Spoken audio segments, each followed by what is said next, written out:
నమస్తే.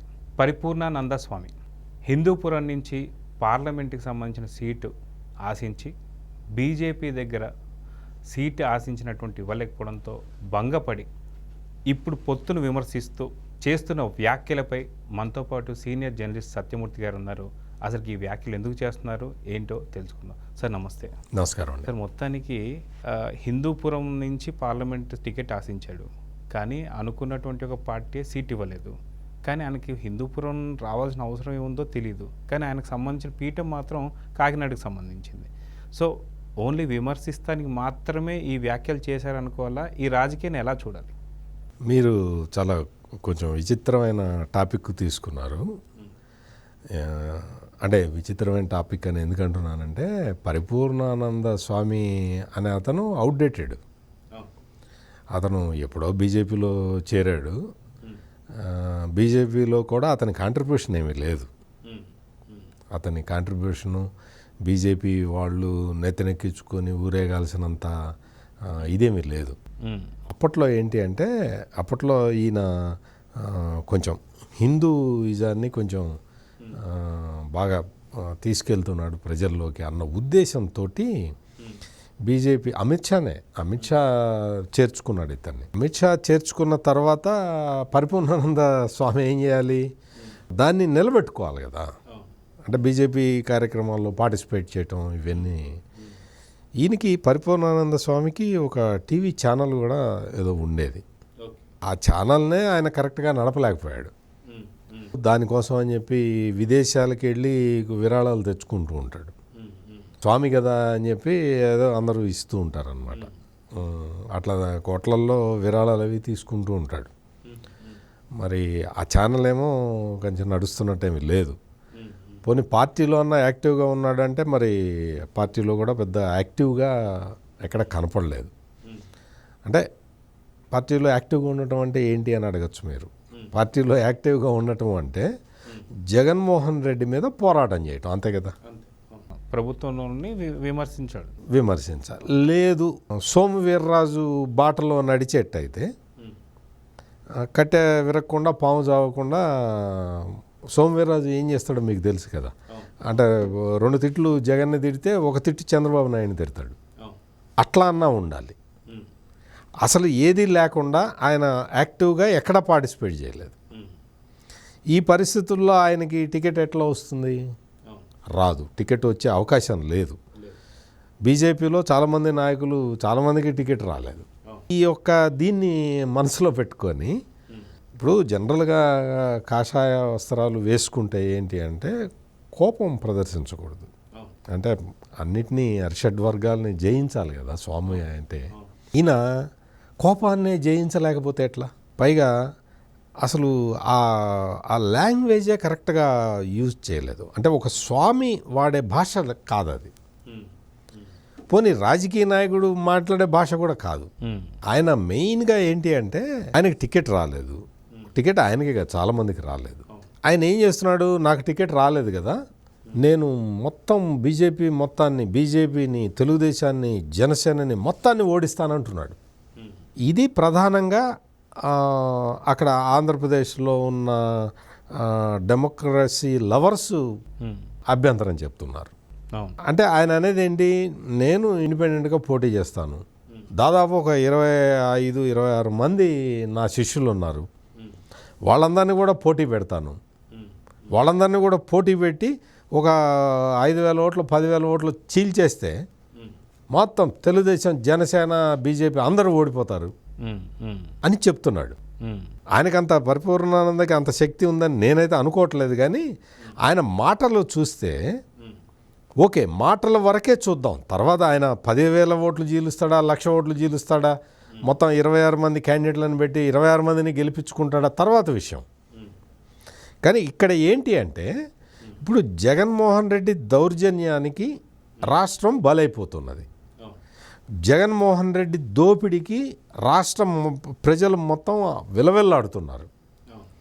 పోలీస్ కేసులు, నిత్యం అరెస్టులు, ఈ దమనకాండకి భయపడిపోతూ ఉన్నారు. వీటన్నిటితో పాటు ఈ మాదక ద్రవ్యాల ఎఫెక్ట్ తోటి యువత అంతా నిర్వీర్యం అయిపోయే పరిస్థితికి వచ్చి ఉన్నది. నువ్వు ఈ పరిపూర్ణానంద స్వామి ఒక స్వామిగా సమాజం మేలు కాంక్షించే వ్యక్తిగా ఏం ఆలోచించాలి?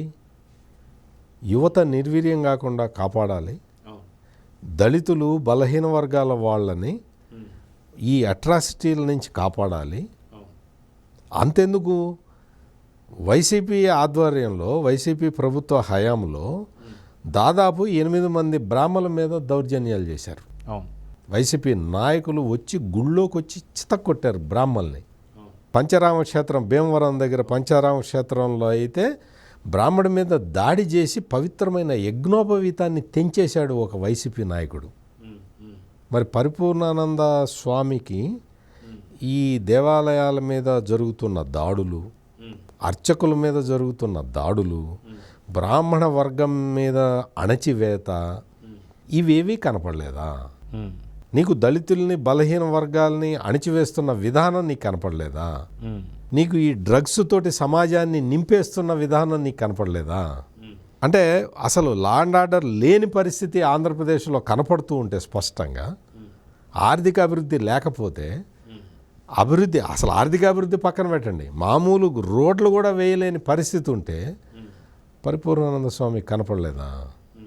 ఇప్పుడు ఈ పరిపూర్ణానంద స్వామి వచ్చేసి అసలు మొత్తం కూటమిని ఓడిస్తాను, అసలు అతనికి అంత శక్తి లేదు, అది వేరే విషయం చెప్తున్నా నేను.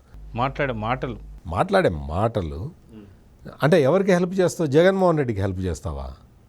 నీకు ఒకవైపు నువ్వు హిందుత్వానికి ఛాంపియన్ నేనే అని చెప్తున్నావు కదా, మరి జగన్మోహన్ రెడ్డి ఏం చేస్తున్నాడు? క్రైస్తవాన్ని పెంచి పోషిస్తున్నాడు కదా. మత మార్పిడులు విచ్చలవిడిగా జరుగుతున్నాయని విశ్వ హిందూ పరిషత్తు, బజరంగ దళ్ వీళ్ళందరూ రిపోర్ట్లు ఇచ్చిన విషయం పరిపూర్ణానంద స్వామి కూడా తెలిసి ఉండాలి కదా. విచ్చలవిడిగా మత మార్పిడులు జరుగుతున్న రాష్ట్రం ఏదైనా ఉంది అంటే అది ఆంధ్రప్రదేశ్. మరి ఈ పరిస్థితుల్లో ఎక్కడైనా ఉద్యమించావా? హిందుత్వానికి మేలు చేసావా? ఏమన్నా చేసే పని ఏదన్నా చేసావా? ఈ మత మార్పిడులను అడ్డుకున్నావా? వాళ్ళు పవిత్రమైన హిందూ దేవాలయం పక్కన ఉన్న నీటి చెరువుల్ని వాటిని బాప్టిస్టు చెరువులుగా మారిస్తే నువ్వేం చేస్తున్నావు? కొలనులు ఉంటాయి కదా దేవాలయాల్లో, కొలనులు, వాటిని బాప్టిస్టు చర్చి వీటిగా చెరువులుగా మారుస్తూ ఉంటే పరిపూర్ణానంద స్వామి నిద్రపోతున్నాడా? నువ్వు చేయాల్సిన పనేంటి? నిన్న మొన్నటి వరకు బీజేపీ నాయకుడిగా ఉన్నావు కదా, బయటికి వచ్చినా రాకపోయినా. మరి వీటన్నిటి మీద పోరాటం చేస్తే ఈరోజు నీకు టికెట్ ఆటోమేటిక్గా వచ్చేది. నువ్వేం పోరాటం చేయకుండా ఏసీ రూమ్లో పడుకొని ఇప్పుడు వచ్చేసి నాకు టికెట్ ఇవ్వలేదు కాబట్టి నేను కూటమి మొత్తాన్ని శాపం పెడతానంటే నడుస్తుందా శాపం? నువ్వు ప్రజల్లో తిరుగు, ప్రజల్లో ప్రజాభిప్రాయం ఏ విధంగా ఉంది? అందరూ మళ్ళీ వచ్చేసి జగన్మోహన్ రెడ్డి ప్రభుత్వం మాకు రావాలండి అంటే అది వేరే విషయం. నువ్వు ప్రజల అభిప్రాయం తెలుసుకోకుండా నువ్వు జగన్మోహన్ రెడ్డి అరాచకాలని ఎదిరించే ధైర్యం లేని ఒక పిరికి పొందవి నువ్వు వచ్చి కూటమి గురించి మాట్లాడతావా అని చాలామంది ఇదే అసలు పరిపూర్ణానంద మీద చాలామంది గౌరవం ఉండేది. బీజేపీలో చేరిన తర్వాత అందరూ అనుకున్నారు పరిపూర్ణానంద కరెక్ట్ చేశాడు అని. ఈరోజు నువ్వు బీజేపీని తిడుతున్నాడు. ఎందుకు తిడుతున్నావు? నువ్వు బీజేపీని నువ్వు తిట్టాల్సిన అవసరం ఏంటి? తెలుగుదేశం పార్టీని విమర్శించాల్సిన అవసరం ఏంటి? జనసేన పార్టీ గెలవకూడదని శపించాల్సిన అవసరం ఏంటి? నువ్వు చేయాల్సిన పని ఏంటి? నువ్వు మిగిలిన విషయాలు రాజకీయాలు పక్కన పెట్టు. నీ హిందుత్వానికి పెను ప్రమాదం జరుగుతున్నది. ఆంధ్రప్రదేశ్లో క్రైస్తవులుగా కన్వర్ట్ అయిపోతూ ఉన్నారు, కన్వర్షన్స్ ఎక్కువ జరుగుతూ ఉన్నాయి. దాన్ని ఆపటానికి ఏమన్నా ప్రయత్నం చేసావా? హిందూ ఛాంపియన్ కదా నువ్వు. అంటే అప్పుడు రాని నోరు రాజకీయాల కోసం మాత్రమే బయటకు వస్తుందంటే దాన్ని ఎవరు నమ్మరు. రాజకీయాల కోసం రావటం కాకుండా శపిస్తున్నాడు అందరినీ. నీ శాపాలు ఫలిస్తాయా? నీ శాపాలు నువ్వు పిల్లి శాపనార్థాలు అంటారు వీటిని. నువ్వు ఏం శపించగలుగుతావు? నీ ఆలోచనలో చిత్తశుద్ధి ఉంటే శపించగలుగుతావు. నీ ఆలోచనలో చిత్తశుద్ధి ఎక్కడుంది? ఆలోచన లేదు, వాక్ శుద్ధి కూడా లేదు. ఎక్కడుంది? నువ్వు జగన్మోహన్ రెడ్డి మీద అంటే జగన్మోహన్ రెడ్డి మీద ఎందుకు పోరాటం చేయాలి అంటే చెప్పా కదా, ఇందాక నుంచి రీజన్స్ చెప్తూ ఉన్నా నేను. పోనీ ఇవన్నీ జరగలేదు అని చెప్తావా నువ్వు? జగన్మోహన్ రెడ్డి ఆదర్శ పురుషుడు అని చెప్పు, తెలుగుదేశం బీజేపీ జనసేనని తిట్టుకోవచ్చు నువ్వు. అంటే ఎందుకు చెప్తున్నానంటే, నువ్వు ఉంటే రాజకీయ నాయకుడిలాగా ఉండు, లేకపోతే హిందుత్వవాదిగా ఉండు. హిందుత్వవాదిగా ఉండి బీజేపీని నమ్ము. నువ్వు నేను సన్యాసిని అంటావు, నేను చాలా త్యాగాలు చేశానంటావు. చంద్రబాబు నాయుడు ఏం త్యాగం చేశాడని అడుగుతూ, చంద్రబాబు నాయుడు ఏం త్యాగం చేశాడు, లోకేష్ ఏం త్యాగం చేశాడు అంటే నువ్వేం త్యాగం చేసావు అంటే, ఆయన 14 సంవత్సరాలు ముఖ్యమంత్రిగా ఉండి, 15 సంవత్సరాలు అపోజిషన్ లీడర్గా ఉండి, 40 సంవత్సరాల రాజకీయ జీవితంలో ఉన్న వ్యక్తిని ఏం త్యాగం చేశాడంటావా? అంటే ఈ పాయింట్లను ఎందుకు చెప్తున్నానంటే, ఈ పరిపూర్ణానందకి చాలా కొంతమంది శిష్యులు ఉంటారు. వాళ్ళందరూ కూడా ఈ బీజేపీ మీద కోపం పెంచుకోవడానికి అవకాశం ఉంటుంది. కోపం పెంచుకోవాల్సిన అవసరం ఉందా లేదా అనేది చెప్పటానికే నేను ఈ ప్రయత్నం చేస్తున్నాను. నేనేదో జగన్మోహన్ రెడ్డి అన్యాయం చేసేస్తున్నాడు కాబట్టి ఓడించాలని చెప్పటం కాదు, కూటమిలో 3 పార్టీలు ఉన్నాయి కాబట్టి ఓటేయండి అని చెప్పటం కాదు.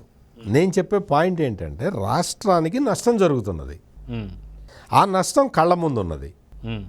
ఆ నష్టాన్ని, ఆ జరుగుతున్న అన్యాయాన్ని ప్రశ్నించకుండా నువ్వు ఆ అన్యాయం చేసేవాడిని, నష్టం చేసేవాడిని గెలిపించటానికి నేను ప్రయత్నం చేస్తానని ఎందుకు చెప్తున్నావు అంటున్నాను నేను. నా పాయింట్ ఇది. రాష్ట్రంలోకి మాదక ద్రవ్యాలు వచ్చిన మొన్ననే కంటైనర్లో వచ్చినాయి. నీకు సమ్మతమేనా? నువ్వు ఓకేనా? అంటే నువ్వంటే పరిపూర్ణానందని అడుగుతాను, ఓకేనా? మాదక ద్రవ్యాలు యథేచ్ఛగా, అసలు మామూలుగా చిన్న ప్యాకెట్లలో వచ్చే కొకైన్ సముద్రంలో నుంచి కంటైనర్లలో వస్తే నీకు ఓకేనా? రాష్ట్రం మొత్తంలో చాలా చోట్ల మత మార్పిడులు జరుగుతుంటే నీకు ఓకేనా? పూజారుల మీద దాడులు జరుగుతుంటే నీకు ఓకేనా? మరి అవన్నీ ఎప్పుడన్నా ప్రశ్నించావా? దీన్ని ఎందుకు ప్రశ్నిస్తున్నావనే నేను అడుగుతున్నాను. అందుకని పరిపూర్ణానంద చేస్తున్నది ఘోరమైన తప్పు, రాజకీయంగా తప్పు, సామాజికంగా తప్పు. ఈ 2 తప్పులు చేస్తున్నాడు. కాబట్టి పరిపూర్ణానందకి నేను ఇచ్చే సలహా ఒకటే, నువ్వు అరాచక శక్తుల వైపు ఉంటావా, అభివృద్ధి చేసే వాళ్ళ వైపు ఉంటావా? నీకు టికెట్ రాలేదు, నీతో పాటు చాలామంది టికెట్ రాలే. టికెట్ రాకపోతే శాపం పెడతావా? నీకు అంత శక్తి ఉందా? నువ్వంత సచ్చీలుడివా? కాషాయం వేసుకున్నంత మాత్రాన నీకు అంత వాక్శుద్ధి, ఇందాక మీరు అన్నారు కదా, అంత వాక్శుద్ధి ఉందా అనేది ఇక్కడ ప్రశ్న. అందుకని స్వాములు పనులు చేసుకోవాలి, రాజకీయాల్లోకి రావాల్సిన అవసరం లేదు. రాజకీయాల్లోకి వస్తే రాజకీయ నాయకుడిలాగా ఉండాలి. రాజకీయ నాయకుడిగా ఉండవు, నువ్వు స్వామిగా ఉండవు. స్వామికి సంబంధించిన అంశాల్లో నువ్వు పోరాటం చేయవు, అంటే హిందుత్వానికి సంబంధించిన అంశాల్లో పోరాటం చేయవు. పోనీ రాజకీయ పరంగా బీజేపీలో యాక్టివ్ పార్టిసిపేషన్ ఉందా? అది లేదు. నువ్వు 2 ఫ్రంట్లలో విఫలమయ్యావు. నేను చెప్తున్న పాయింట్ అది. సామాజికంగా జరుగుతున్న అన్యాయాలు, అక్రమాలని చూసి ప్రజలని ఒక సన్మార్గంలో నడిపించే కార్యక్రమం ఇప్పటికైనా ఈ పరిపూర్ణానంద స్వామి చేయాలి. అంతే తప్ప ఏదో తనకి సీట్ రాలేదు అందుకని దాన్ని శాపం పెడతానంటే ఇంకా నువ్వు స్వామి ఏముంది, నువ్వు వేసుకున్న కాషాయ బట్టలకి విలువే ఉంటుంది. ఇది ప్రధానంగా అందరూ కూడా ఆలోచించాలి. ఈ పరిపూర్ణానంద స్వామి చేసిన ఈ కామెంట్లని ఆయన ఉక్రోషంగా భావించండి. ఆయనకి ఏమీ తెలియక, రాజకీయంగా ఏమీ తెలియదు, రాష్ట్రం పట్ల కమిట్మెంట్ కూడా లేని విధంగా ఆయన వ్యాఖ్యలు ఉన్నాయి కాబట్టి ఇగ్నోర్ చేయటం బెటర్. సో చూద్దాం సార్, మొత్తానికి ప్రజలు కూడా చాలా క్షుణ్ణంగా అన్నీ పరిశీలిస్తున్నారు. వాళ్ళు మనకన్నా ఇంకా ఎక్కువగా అంతా అర్థం చేసుకుంటారు కాబట్టి ఎవరికి ఓటేయాలి ఎవరికి ఓటేద్దో ఇప్పటికే డిసైడ్ అయిపోయి ఉంటారు. చూద్దాం సార్, అంతా మంచిగా జరగాలని కోరుకుందాం. Thank you. నమస్కారం అండి.